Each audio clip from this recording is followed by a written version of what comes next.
Today I'm going to show you how to make on a PL259 connector onto LMR400. Here are the tools you're going to need to make on the PL259 onto the LMR400.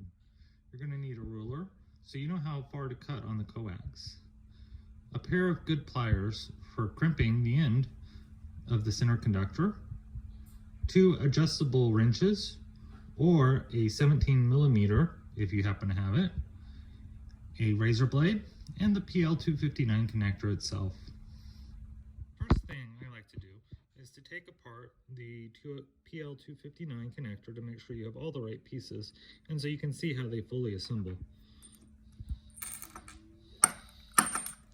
Make sure you get all the small pieces out and take everything completely apart so you can see which components you have and compare them to the installation instructions.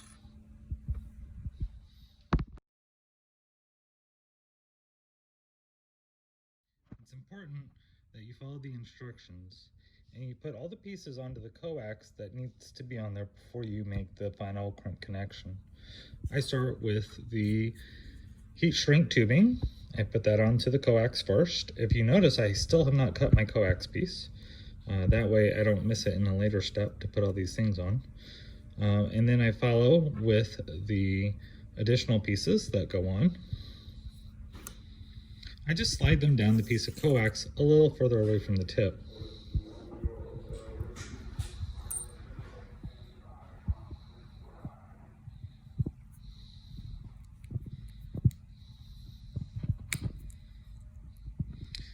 Sometimes the rubber pieces can be a little difficult to maneuver, but a little soap on the end of it will help to make it slide a lot easier, and it will dry out before you're all finished with it.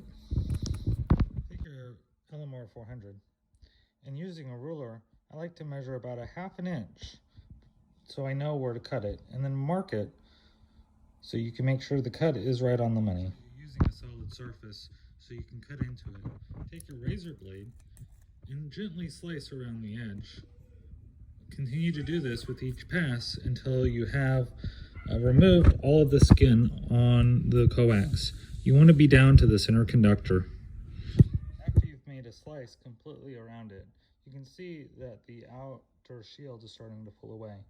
Using a pair of pliers, you just want to gently try to remove the outer shield without messing up the inner braid.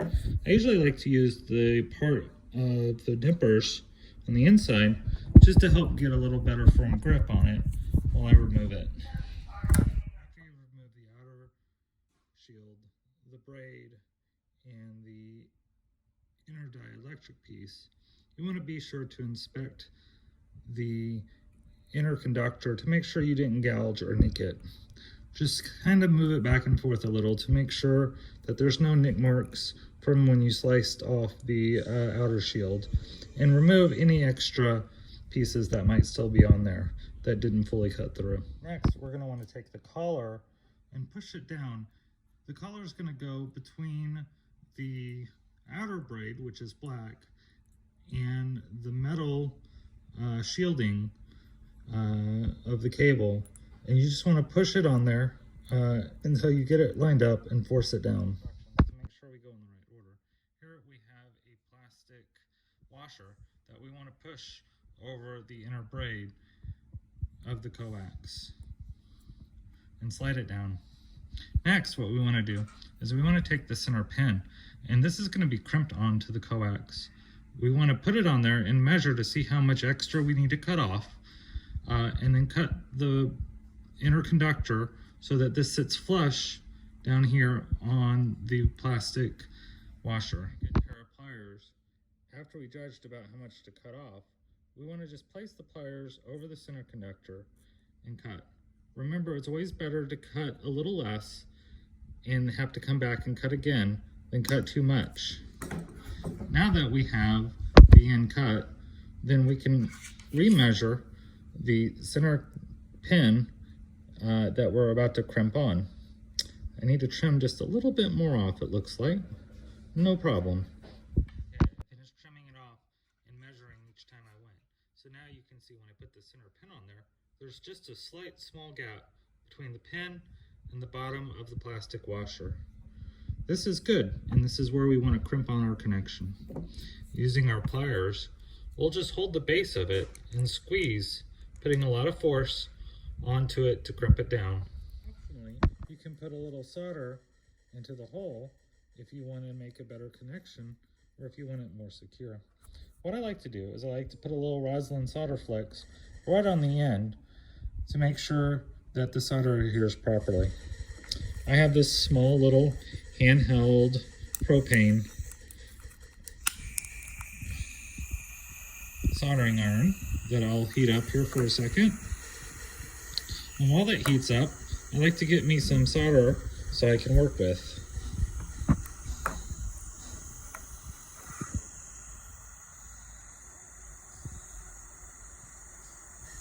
Make sure the pin's centered on there, and then melt some solder using your soldering iron that you'll put into the hole.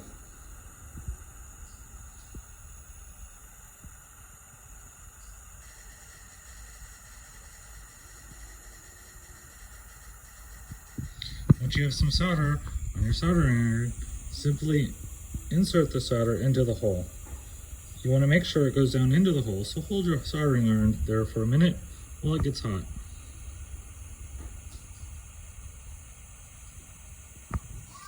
See, I didn't use a whole lot of solder, just enough to go down in the hole and make a good connection.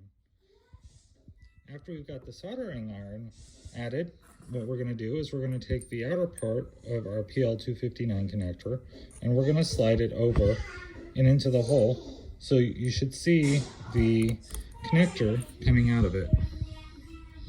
It should just seat firmly on there. Next, we're going to pull out all the other small pieces that we'd put on, including the rubber garment, the washer, and the colander. Just slide them all the way up so they're fully inserted into the fitting.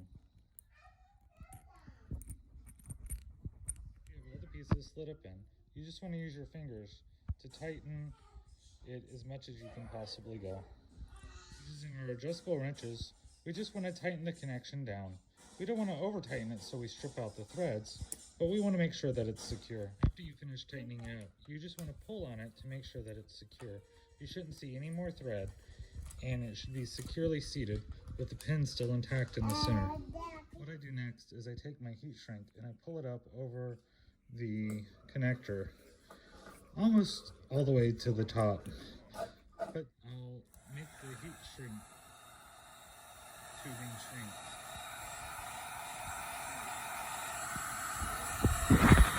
After I've shrunk the heat shrink, I check for uniformity and make sure that everything is aligned and correct.